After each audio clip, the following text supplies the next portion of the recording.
Let's talk Texas.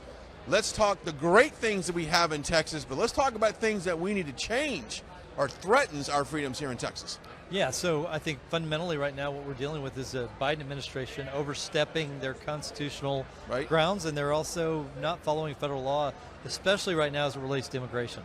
Yeah, you're down on the border quite a bit. We've been down at the border quite a bit. Is it improving at all right now? Not that I can tell. The policies that are in place now are designed not to work, at least if you want to prevent illegal immigration, drug trafficking, human trafficking, sex trafficking.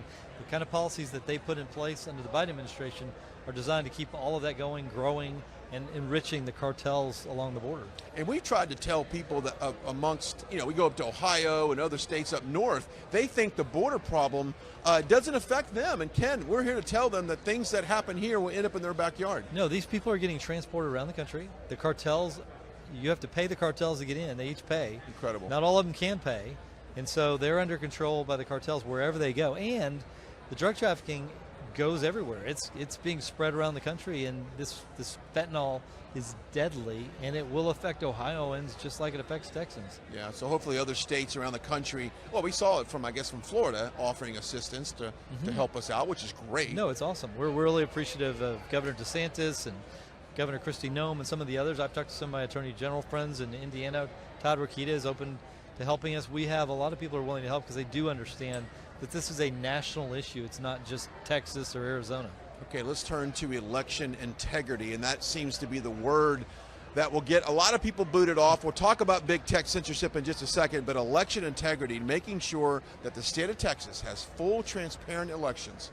Yeah, and look, this is a national issue, but it's also a Texas issue. We are prosecuting right now over 500 counts of basically fraud, voter fraud. We have over 300 more that we're investigating. That's more cases. If we end up prosecuting all, that's more cases than I think we've prosecuted in the history of Texas, like combined, right now. So it is going on. We have high-profile cases. We have been really slowed down by COVID bringing those cases because the courts were shut down.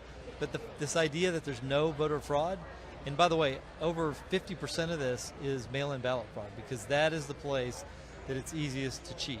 And if you look at some of the fake news that's out there, they'll throw a super on the bottom of the screen that says Texas talking about voter restrictions. And that is further from the case. Texas led the nation in new voter registration, and we just want to make things clear, transparent, make it easier to vote, but difficult to cheat. Yeah, and they call it restrictions. If you look at every time we've gone in and made the election more secure, whether it was a photo ID or whatever we passed, voting has gone up. And so it's just the opposite. When people have confidence that the elections are fair, that their vote actually matters, guess what? They vote. If they don't trust the election, if they don't think their vote matters, they don't vote. So the things that we're doing actually encourage voting. What they're trying to do is discourage voting. It's really amazing how the fake news will spin that. All right, lastly, let's talk about big tech. A few days ago, President Trump launched a major lawsuit against Google, Facebook, and YouTube.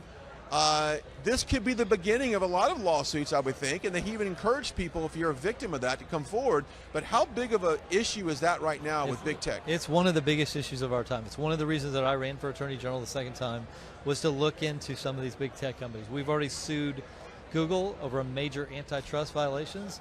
That case is ongoing. It is a massive case. We are involved in a lawsuit with many states, including New York, over Facebook. We have been sued by Twitter. We're investigating Twitter, Amazon, Apple, some of these other companies involved in deplatforming Parler, trying to understand what's going on. So there's a lot still that we need to know before we proceed, but there are definitely issues with big tech monopolizing their area of the internet. Ken Paxton, Attorney General here in the great state of Texas. Now, as you walk around, what's some of the feedback that you get from people that live outside the state? Because you're a great representation of the state of Texas, and they see you in the news fighting for Texans. What are they telling you? Don't California my Texas? Yeah, they're also just grateful that we are fighting, that we have resources here, that we put them to use to really benefit not just Texas, but a lot of these fights are national fights, whether it's the Biden administration overstepping what they're doing and harming our ability to continue to do the things that we're supposed to do under the Constitution, or whether it's big tech. So we benefit, our work in Texas is benefiting all Americans. Yeah. More information if you want to find out more about the state of Texas and with all the things that you're doing. Best website, social media. KenPaxton.com. It's easy. As easy as that. That's an easy domain to That's find, right? That's right. All right, Ken Paxton joining us here at CPAC 2021. We've got plenty more coming up. Stick around.